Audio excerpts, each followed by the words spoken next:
intelligence agencies say Iran has not made a decision to build a nuclear weapon.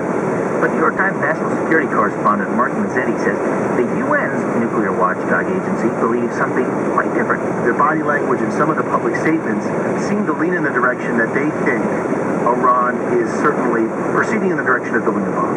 And it's sort of interesting that you have the French and the British who are also kind of taking a harder line on this than the CIA and American intelligence agencies, which is a little bit of a mirror image from what happened in Iraq in 2003. Right.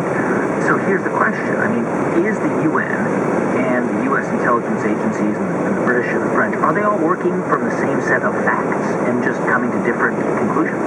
I think to some degree they are. I mean, the U.S. relies on the IAEA to be at these sites to gather information. They have a lot of briefings. They have discussions with the IAEA, so they do share some of the things. Now, American spy agencies and others as well try to develop their own secret sources to determine the intent.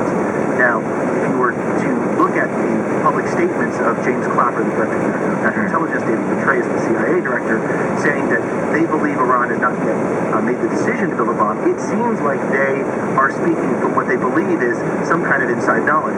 Mark, do you think there's something to the argument that U.S. intelligence agencies are being especially cautious this time around because of the failures in 2003 with respect to Iraq?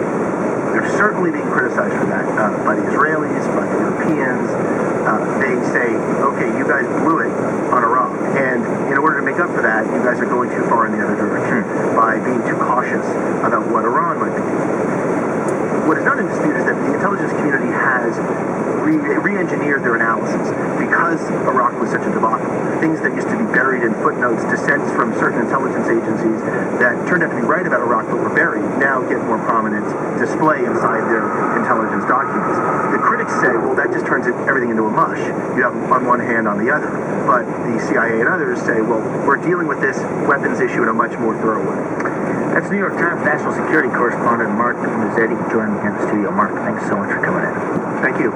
Harvard professor Stephen Walt, a specialist on international relations, has been writing about what he fears is a sense of inevitability in some of the news coverage of a possible Israeli strike on Iran. I think the media coverage in general has been pretty simplistic and in some ways rather disappointing, particularly given that we're talking about issues of war and peace here, where you would want the media to take enormous efforts to be sort of tough and skeptical and probing, and instead I think they've contributed to a certain war frenzy that in some ways sort of came out of nowhere. To play devil's advocate, Stephen, I mean, the media isn't fabricating the tension, certainly between Israel and Iran. I mean, Iran has adamantly refused to halt its enrichment program despite the international sanctions.